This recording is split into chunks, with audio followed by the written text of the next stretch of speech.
당대표 주자인 나경원 후보와 이준석 후보도 공수처를 일제히 비판했습니다. 두 전당대회 당권 후보들의 입장 살펴보시죠.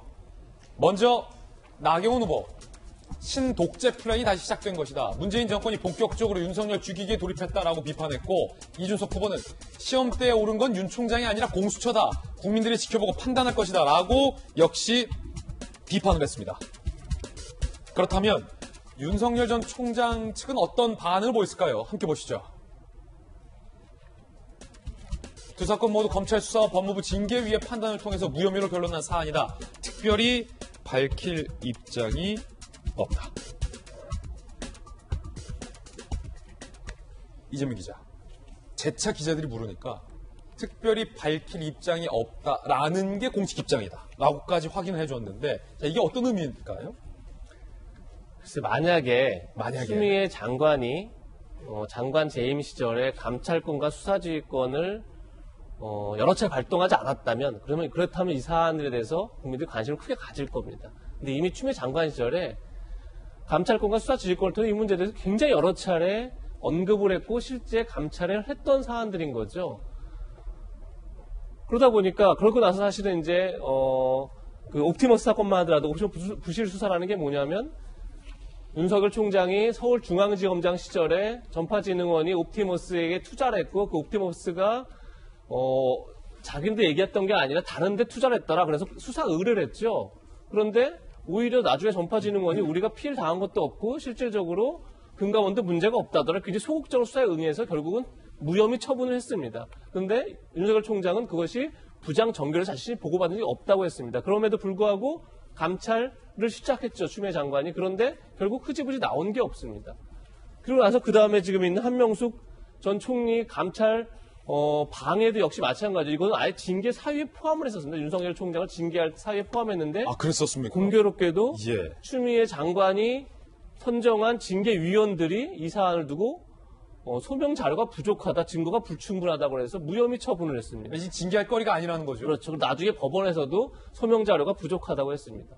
그러니까 그렇게 이미 어떻게 보면 추미애 장관뿐이 아니라 문재인 대통령이 징계를 징계 서류에 서명을 했기 때문에 문재인 대통령까지도 정치적 부담을 안는 사안들을 가지고 굉장히 법무부라든지 법무부가 열심히 감찰을 하고 내용을 팠을 텐데 아무 나온 게 없는 거죠. 현재까지요. 물론 공수처 수사에서 뭐 새로운 게 나올 수 있을지 모르겠으나 지금까지 그냥 여러 차례 추미애 장관 얘기했던 거지만 증거가 입증된 바가 없는 거죠.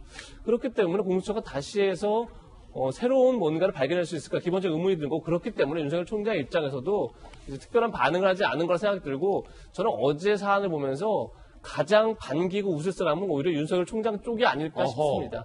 그러니까 윤석열 총장의 지금까지 정치적 무게감을 만들어낸 것 자체가 어떻게 보면 여권의 전방위 공격이었던 거죠. 예. 그런데 최근에 이제 윤석열 총장이 사퇴하고 나서 이제 그런 게 없었는데, 그러다 보니까 오히려 뭐 윤석열 총장 입장에서는 자신의 정치적 무게감을 드러낼 수 있는 기회가 없었는데, 오히려 공수처 수사 자체가 윤 전 총장에게는 저는 나쁘지 않을 수도 있는 그런 사안이어서 저는 오히려 저렇게 입장을 내지 않은 게 아닌가 싶습니다. 이재명 기자의 설명을 듣다 보니까 지금 공수처가 수사하겠다는 혐의들이 이미 다 추미애 전 법무부 장관이 징계를 하려 했으나 무산됐거나 무혐의 처분이 받았던 혹은 흐지부지 됐던 혐의인데, 공수처가 이걸 다시 꺼내들어서 수사하겠다는 겁니다. 작년 11월에 추미애 전 장관의 입을 통해서 다시 한번 들어보시죠. 한명숙 총리 사건의 감찰을 방해하였습니다.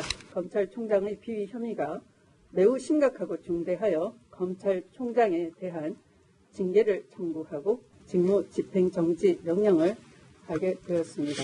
저는 이번 검찰총장에 대한 감찰 조사 결과를 보고받고 이루 말할 수 없는 충격을 받았습니다. 방금 이렇게 추미애 당시 법무부 장관은 윤 전 총장을 징계하면서 그 사유로 한명숙 사건 감찰을 방해했다라고 주장했지만, 추 장관이 소집한 징계위가 이 건에 대해서는 징계할 거리가 안 된다면서 무혐의 처분을 했습니다. 그런데도 추미애 장관은 오늘 또다시 이걸 강조했습니다. 무혐의 난 걸 공수처가 수사하겠다라고 나선 것이 지금 논란이 되고 있는 겁니다. 오늘 추 장관의 이야기 들어볼까요? 직권남용을 해서 직무유기를 한 것에 대해서 고발된 것을 공수처가 해주세요 하는 건 공수처 설립 취지에 맞는 것이지, 그게 무슨 뭐 신독재거나 한다는 건 법을 공부를 안 하셔가지고 하는 말씀 아닌가 싶네요. 자, 법을 공부 안 하시는 분들이 뭐 모르고 하는 거다. 이재명 기자는 법을 공부 안 해서 모르고 하는 얘기다.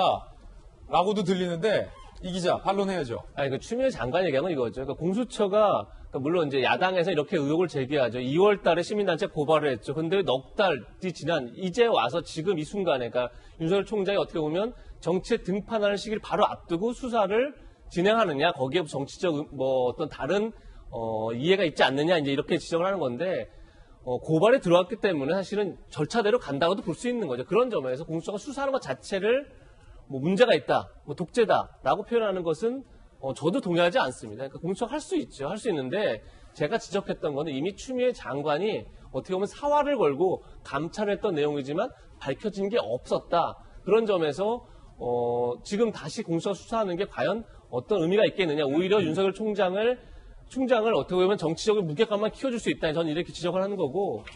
추 장관은 어제 법무부의 징계 의결 단계에서도 상당한 증거로 입증됐다, 드러날 것이다 라고 말하는데, 그럼 이게 사실관계가 다른 겁니까? 그러니까 징계 의결했던 걸로 하면 이제 한명수 전 총리에 대한 감찰 방해인데, 그 감찰 방해가 뭐냐면, 자, 감찰을 하라 이렇게 얘기를 한 겁니다. 그랬더니 윤석열 총장이 감찰부에 넘긴 게 아니라 인권부에 넘깁니다. 인권부라는 거는 문재인 정부 때 만든 겁니다. 검찰 조직에 새롭게. 그러니까 인권 침해 사건을 조사하라고 하는 게 인권부입니다. 다만 인권부는 수사권을 갖고 있지는 않습니다. 아니, 저 말은 추 장관이 징계를 의결할 때는 본인이 당연히 이제 징계거리라고 생각해서 의결했겠지만, 징계위에서 이걸 무혐의 처분했다면서요. 그러니까 감찰 방해가 뭐냐면 바로 얘기한 것처럼 왜 감찰부에 넘기지 않고 인권부에 넘겼냐는 게 감찰 방해입니다. 그게 혐의인데, 징계위원이 봐도 그리고 법원이 봤을 때도 인권부라는 취지 자체가 인권 침해 사건을 조사하는 게 인권부입니다. 근데 도대체 인권부에 넘긴 게 어떻게 감찰 방해라고 봤던 그렇군요. 겁니다.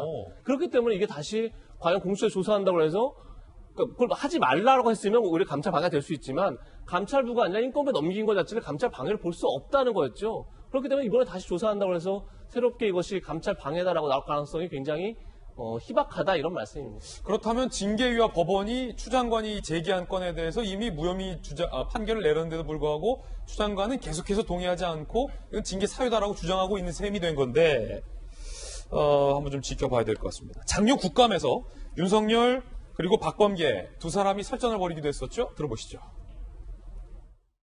전부 다 무혐의였습니다. 이런 허접한, 허술한 무혐의 결정할 수 있는 거예요? 저는 할 수 있다고 봅니다. 할 수 있다. 네. 이 사건에 대해서 전혀 관심을 기울이지 않았습니까?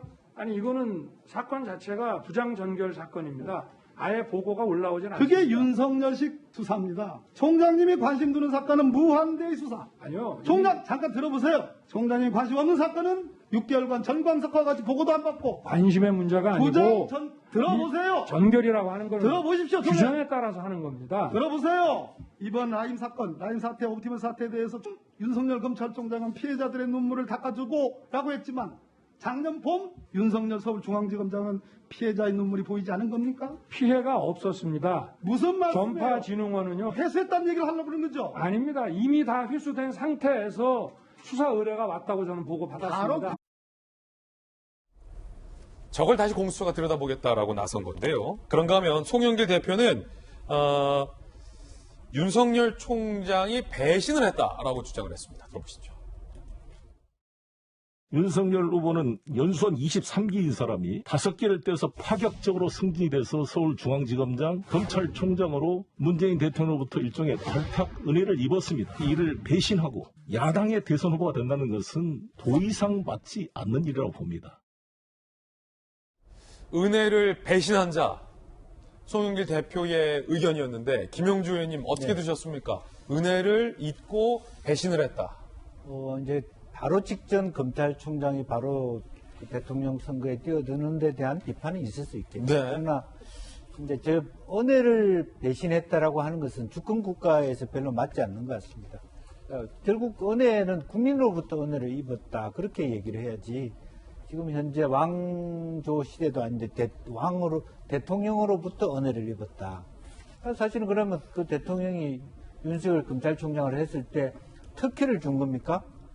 그럴 만한 어떤 위치와 어떤 그런 그 능력과 또 그럴 어떤 사명이 있기 때문에 그에 적절한 사람을 발탁한 거 아니에요? 이제 그렇다면 사실은 지금 이 정부 안에 있는 모든 공무원들은 야당에 출마하면 안 된다는 얘기하고도 비슷한 건데 그것은 조금 좀 핀트가 어긋났다 저는 그렇게 생각이 들고요. 근데 그것은 어쨌든 자유민주국가에서 본인이 그 직을 할 동안에는 그 정부 안에서 최선을 다하는 거지만 특히 검찰 조직은 심지어는 그 정부조차도 비판하고 말하자면 금을 겨눠야 되는 입장이 있지 않습니까? 이제 그런 것 자체를 너무 이렇게 모든 사람들이 대통령이 말하자면 임명장을 주면 뭐 이렇게 대신하지 말아야 된다라고 하는 것은 조금 적절하지 않아 보입니다. 김영주 의원님의 의견 들어봤습니다.